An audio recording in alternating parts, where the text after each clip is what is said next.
Hello guys! Welcome back sa page Kapampangan Cooking. For today's video, magluluto tayo ng pork ribs caldereta.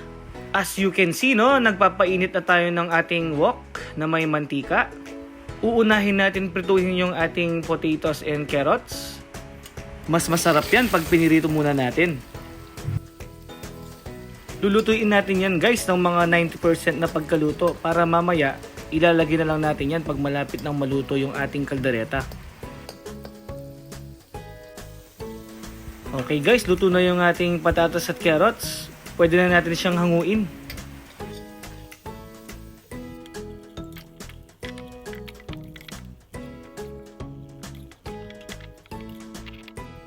Bawasan lang natin ng konti yung ating mantika at pwede na tayong maggisa.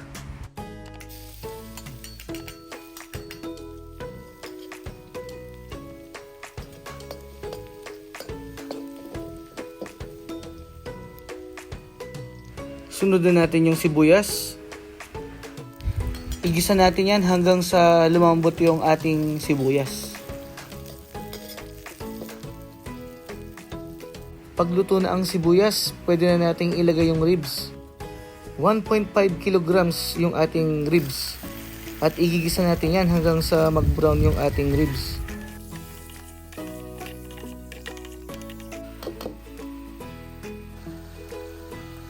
Ayan guys, medyo nag-brown na yung ating ribs at na-absorb na rin niya yung lasa ng ating bawang at sibuyas.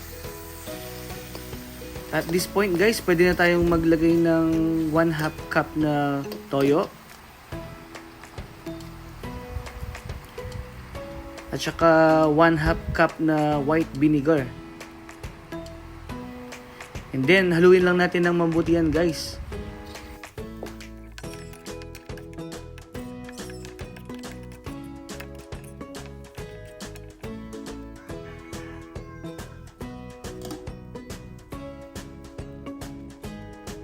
After 10 minutes, medyo lumabas na yung tubig at oil ng ating ribs. Maglalagay na tayo ng 2 sachet ng pamintang tunay.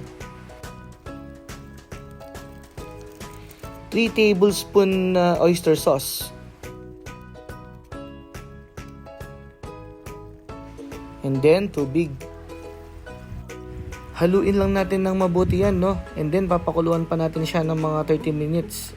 In medium fire.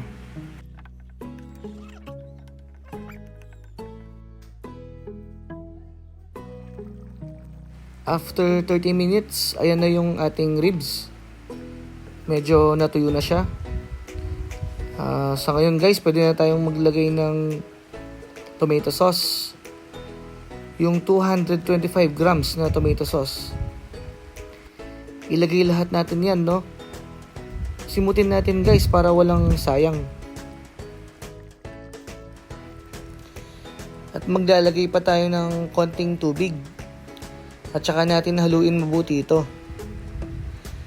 And then papakuluan pa natin siya ng another 10 to 15 minutes. After 15 minutes, sumasarap na yung sarsa ng ating ribs. Medyo lumalapot na to, Mas sasarap pa to pag naglagay tayo ng liver spread. 1 small can na liver spread.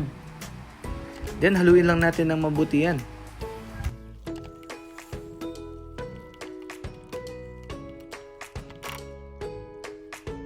Isunod na rin natin yung 1 small can na green peas. Masarap sa green peas yung lutong-luto siya, kaya maaga natin siyang hinalo sa ating ribs.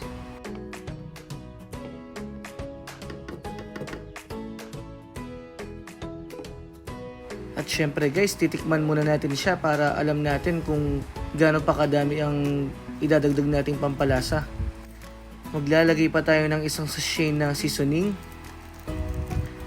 2 tablespoon na fish sauce or patis. At saka yung chinap nating 4 pieces na siling labuyo kanina. Ayan guys, tama lang yung anghang ng kaldereta natin. Hahaluin lang natin ulit yan at lulutuin pa natin yan ng another 10 minutes.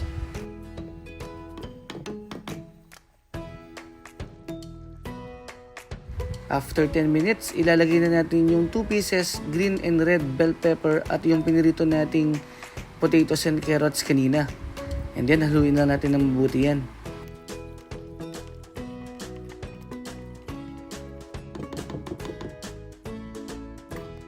After 5 minutes, ilalagay na natin yung last ingredients natin. 1/2 cup na cheese. Pampasarap lalo sa ating kaldereta yan. Haluin lang natin ng mabuti yan at lulutuin pa natin yan ng 2 to 3 minutes. At pwede na itong iserve.